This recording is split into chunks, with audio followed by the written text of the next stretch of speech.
Okay, it's time to get started, and I like to start when it's time to get started.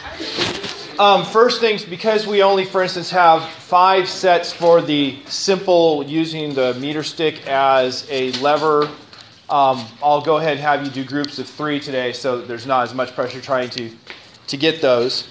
What we're going to be doing today is looking at simple machines. That is not what my screen looks like.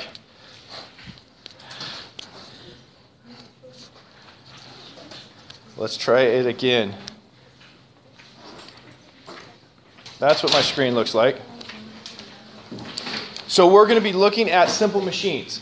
A simple machine has a singular goal: to make it easier for us to move things, to make it so it multiplies our force.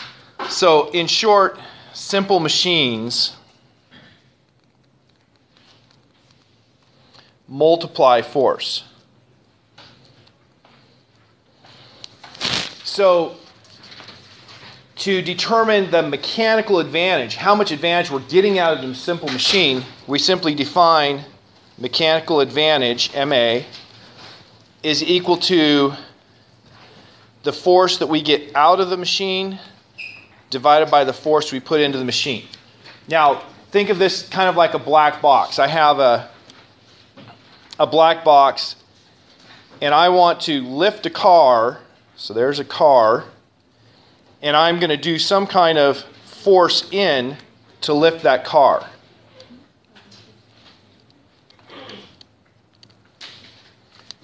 So we all know that I can't lift a car.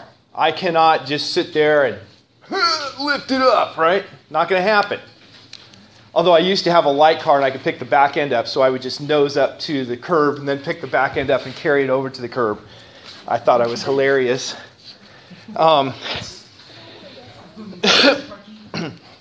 Yes, it makes parking much easier. Right? It's very precise.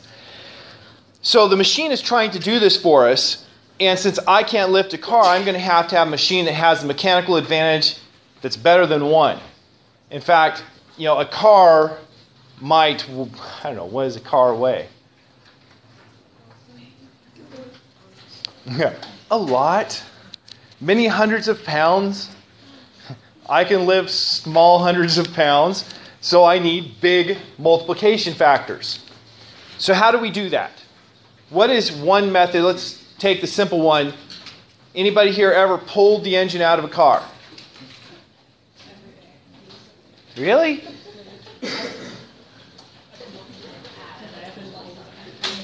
Well, when I was 15, I bought a $200 car, which obviously didn't run, pulled the engine out and rebuilt the engine. And the first thing that we did was, of course, take a block and tackle system and set it up so we had on the top a pulley, and the bottom a pulley. From that bottom pulley there was a chain that connected to the engine of the car. And then there were a whole bunch of chains going up on this thing, and one chain that came here. And I pulled this chain for what seemed like a mile, and finally got it so it was pulling tight on the engine. Then I took off the bolts that held the engine to the car, and then I pulled the chain another mile, and it lifted the engine like 2 feet. And I was astonished, okay? I was, 15.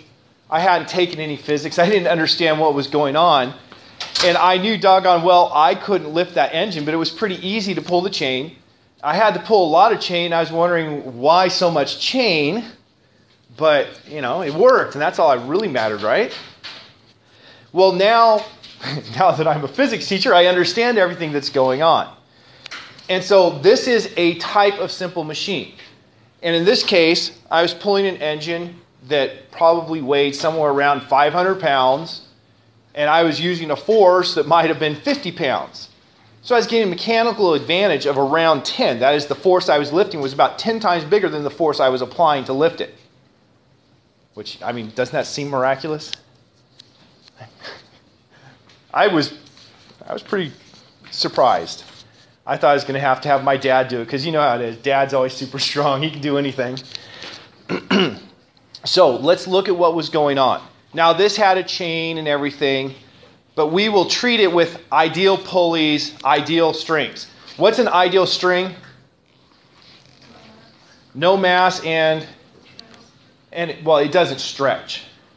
No mass, it doesn't stretch. So we're going to start with that hypothesis.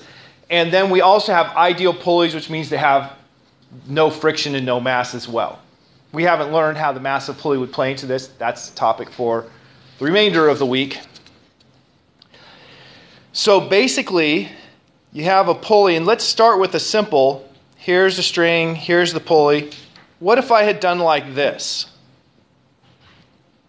What would you tell me about the tension in this string if the engine is being hung from that string? It's going to be equal to mg. I would have the force of gravity going down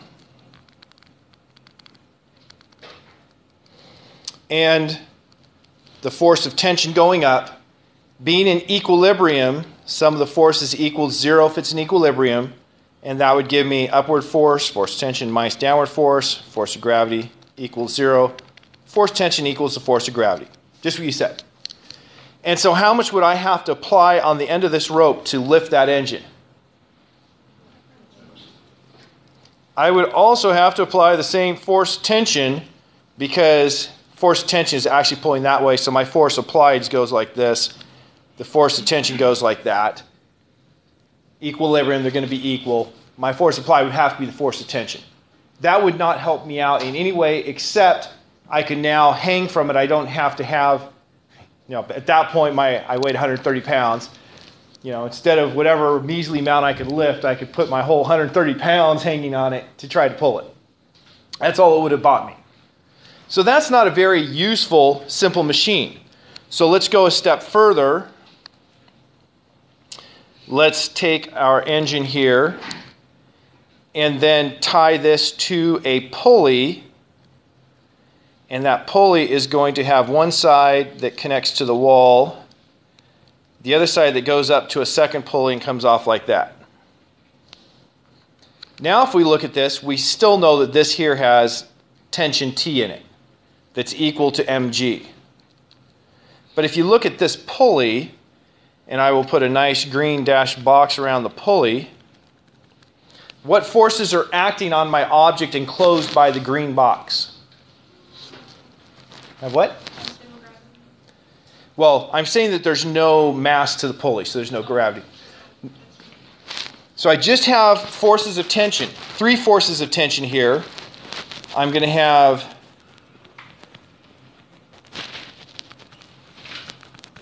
I'm calling it tension 1 here because I had tension down below and it's a different tension, it's a different string. So I have 2 force tensions 1 and 1 force tension 2 pulling down. So now if we apply equilibrium conditions, sum of the forces equals 0 on that green box. 2 force tension 1 equals force of tension 2 equals mg. Now if I am pulling on the end of this, how big is my force applied going to have to be?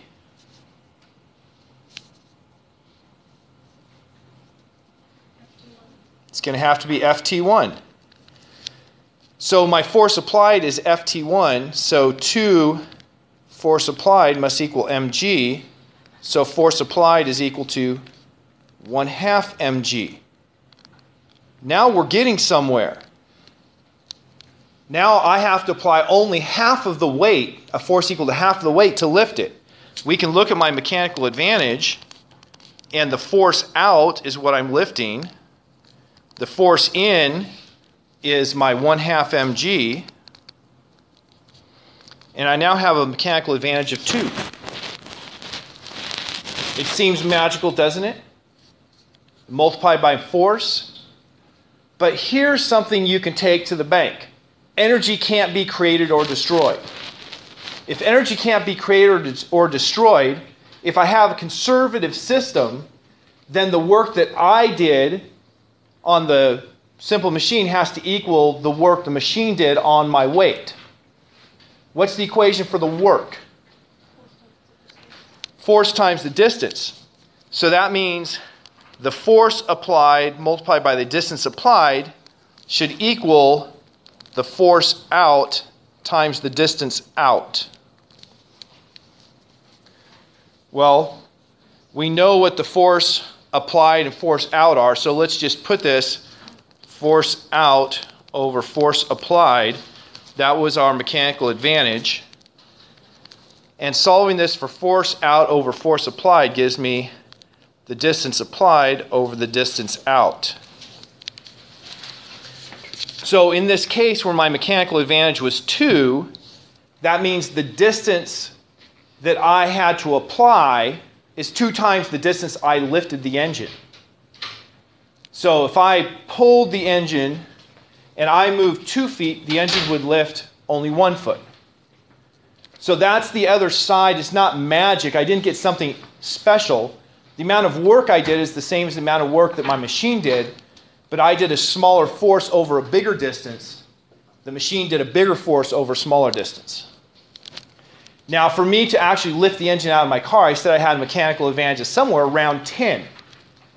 How do I get a mechanical advantage of 10? Well, if you look in this green box, what situation would have ended up with me having 10 times the force down as I have in a single string pulling up? If I'd had 10 strings going up off of it, then it would have had 10 tensions pulling up and the 1 pulling down, and I would have had my mechanical advantage of 10. So with the pulley system, determining the mechanical advantage, the theoretical mechanical advantage, is pretty simple. You just count the number of strings in between them, and that should be the mechanical advantage. So it's pretty simple with the pulley. Why? Because each of those strings is pulling up once, and you just have the whole load pulling down once. So that's a type of simple machine, a very useful type of simple machine. Here I had mechanical advantage. In the lab guide, I used the terms theoretical and actual mechanical advantage. The actual mechanical advantage is always going to be the force out divided by the force in. The theoretical mechanical advantage is going to be what it should have been according to theory, which is easily identified looking at here as the distance in divided by the distance out. So I define the theoretical and mechanical advantages that way. But the theoretical actually should apply both ways. They should be equal to each other. In practice, you have non-ideal things like friction that make them not equal. Question? So for homework problems, unless specified, we can basically say either of those, right? Yeah, unless specified, yeah, either way. Okay, so that's one type of simple machine. A number of other types of simple machines exist. Name another type of simple machine. A screw. Now, a screw is actually a rotational variant of an inclined plane. An inclined plane is another very common type of simple machine. So let's look at the inclined plane problem, or the inclined plane idea. Let us suppose that you have a refrigerator that you need to get from the floor up to the back of the moving van. Once again, most of us can't just pick up that refrigerator and place it in the back. And even if we get a friend or two, it's still going to be hard. So we're looking for a way to make it easier. So how do we get the refrigerator? Oh, wow, that was a perfectly horizontal line, as you can all tell. Okay, there's a horizontal line. There's a horizontal line. How do I get my refrigerator, which is from there to there? Okay, so option 1 is just lifting it, which is really hard. Option number 2 is to put a ramp in there. So if I put a ramp in, that ramp is going to have some angle, and when I push it up the ramp, then the distance it goes up the ramp is going to be longer than just the vertical rise. So I'm going to be making my force apply over a larger distance than the vertical rise, which is what I'm looking for. And so I can immediately say, well, how do those two relate?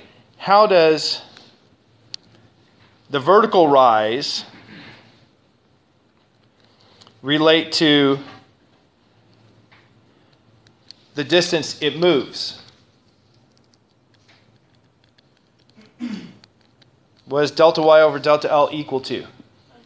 Sine of my angle. And so the mechanical advantage, if we look back up here, I said the theoretical mechanical advantage is the distance in, that's the distance that I make it move, delta L, divided by the distance out, which is the vertical rise, the delta y. So I should have my theoretical mechanical advantage is equal to delta L over delta y equals 1 over sine theta. So that's my theoretical mechanical advantage. How are the forces going to relate, the force I apply compared to the weight of the refrigerator?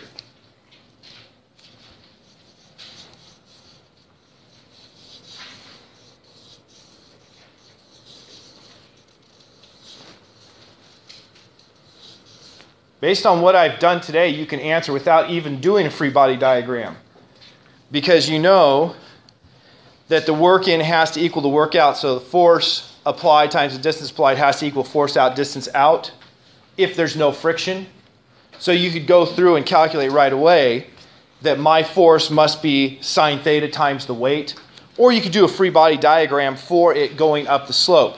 When it's going up the slope, you have the force of gravity equals mg, the force normal going that way, the force applied going this way.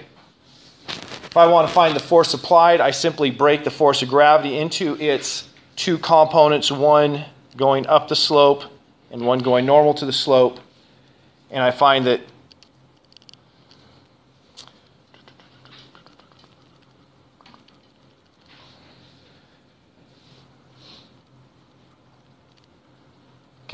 this here is between horizontal and the incline. So that's the same as between the normal to the incline and vertical. So this angle is theta. The component of gravity I'm opposing is this side, mg sine theta. And so the force I'm going to have to apply in the x direction, some force x direction is 0. My force applied minus mg sine theta has to equal 0. So we end up with the force applied equals mg sine theta. So that's another simple machine. Now this here is a case where you can see why simple machines are not perfectly efficient. Why the actual mechanical advantage doesn't always equal the theoretical mechanical advantage. What did I assume was 0 in this problem that probably wasn't? Friction. Since I'm making it roll up, there's probably going to be a force of friction going that direction.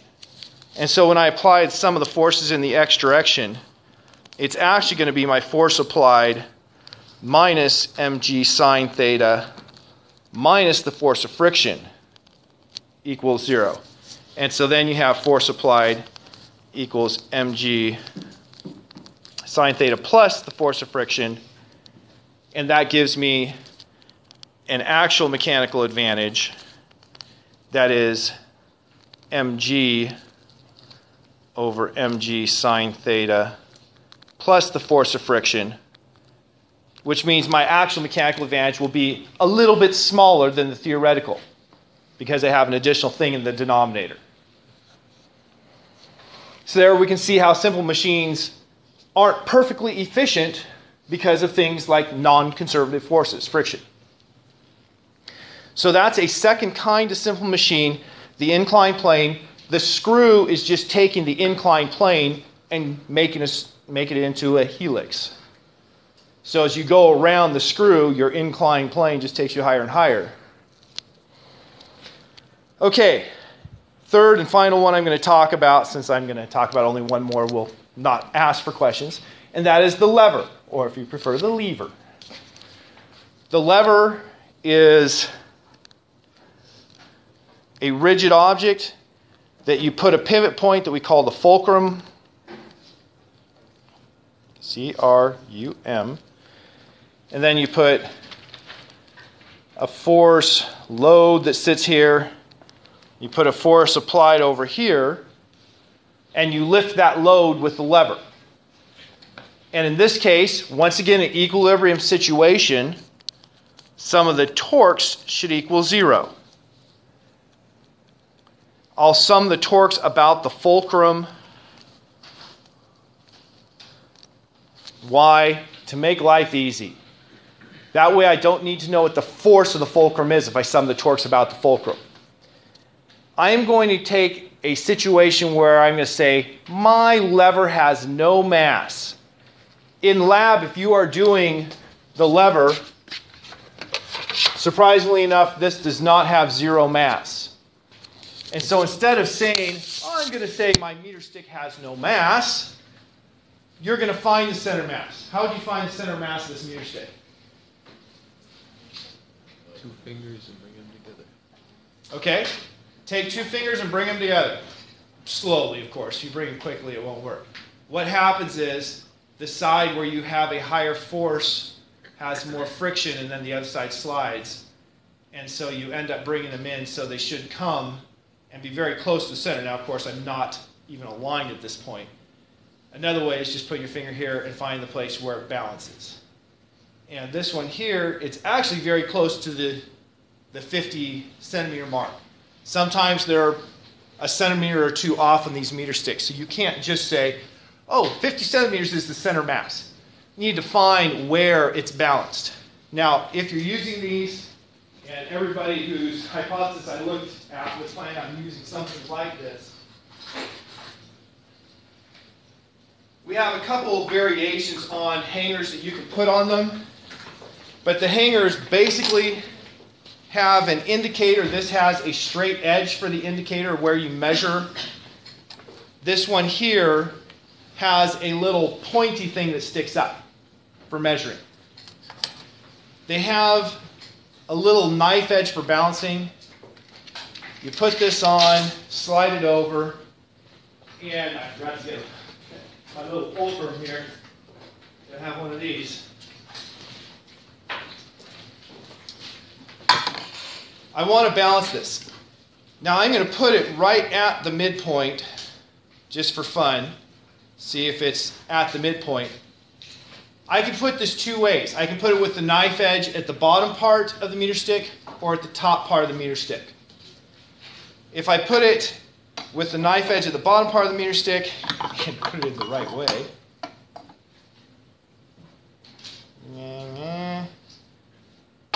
okay, that didn't balance, right? Now I'm going to flip it over. Do it this way. Still didn't balance. Pretty good sign it's not balanced at the center. So I'm going to take this, move it a little bit toward the side that was hanging down, because that would be the heavier side. And I went too far. So a little trial and error, and I can get it so it balances. This way. Now I'm going to flip it over. This is, by the way, not a perfect system I have. And shockingly, it's still staying balanced. That means I have it pretty perfectly balanced. Because in this situation, watch what happens if I knock it out of balance. Boom. It did not stay balanced. My wife just walked by. She did not see me, though. This way here, if I knock it out of balance, I'm going to bring it all the way down to the tabletop. It comes back. If it comes back, if I take it out of balance and it comes back, we say that that is a stable equilibrium. It's a situation where when I took it out of balance, the potential energy rose. Things are balanced when the potential energy is at a maximum or minimum. Either one would be balanced. And so when I had it like this, the center of mass is down below the knife edges. When I tip it, the center of mass had to rise. So it went to higher potential energy because the mass went up. And so it comes back down to a lower potential energy. But if I put it this way, now the center mass is above my balance point, and if I tip it, the center mass drops, and then it just keeps dropping because it's going to lower potential energy.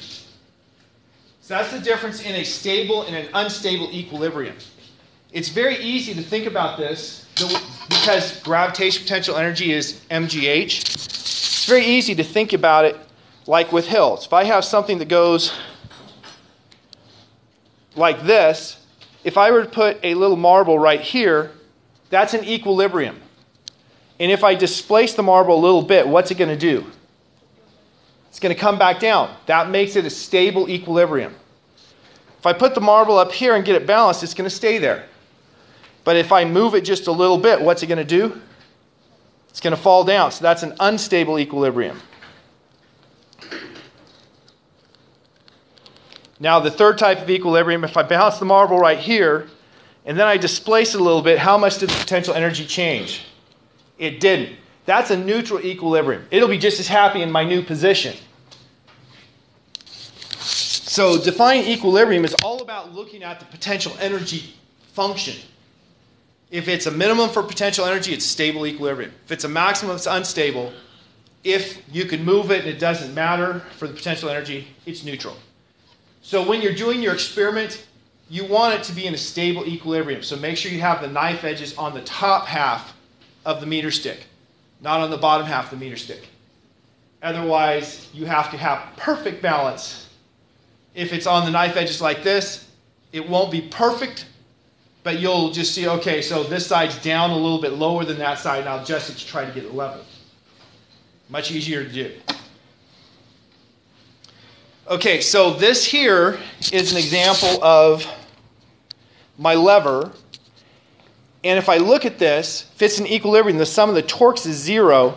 Sum them about the fulcrum and have the center mass above the fulcrum. Why? Because that way we don't have to measure the mass of the meter stick. And we know that the torque made by both the meter stick's mass and the support will be 0 if we sum our torques about the fulcrum. So we're summing them about the fulcrum. The torques made by force of gravity and the force of the fulcrum are 0, and we're left with just the torques made by the two forces. And so then if we define the radius applied and the radius for the load, we can say, well, my torques, and I did this as vectors.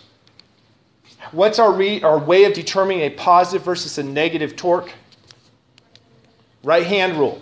So if I look at the load one, I take my right hand, point my fingers from the fulcrum to where the load is, orient my hand so I can bend my fingers in the direction of the force of the load. My thumb points into the board. Is that positive or a negative torque?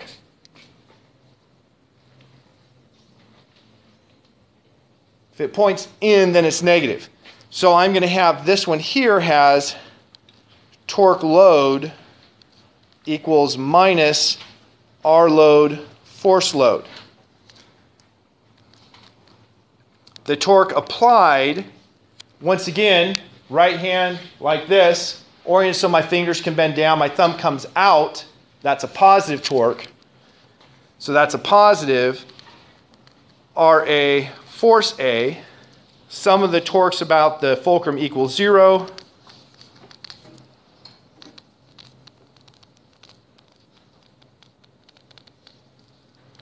So then I get RAFA equals RLFL.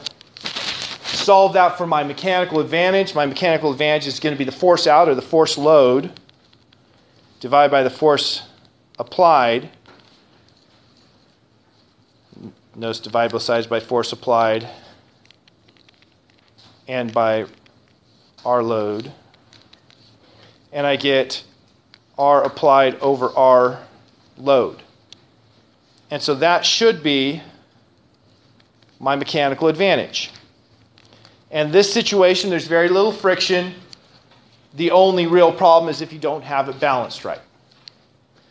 So we have a way of getting our mechanical advantage here, either by comparing the lengths or by comparing the loads. Comparing the lengths gives us the purely theoretical. Comparing the loads gives us the actual. That concludes my introduction to simple machines. What you're doing for your lab is you are defining your own experiment based on your own hypothesis that explains how something occurs based on these ideas. So each person will have their own specialized hypothesis and test, but you need to be testing these principles that are involved with a simple machine. Any questions? Michaela has a very emphatic no. All right then, let us begin.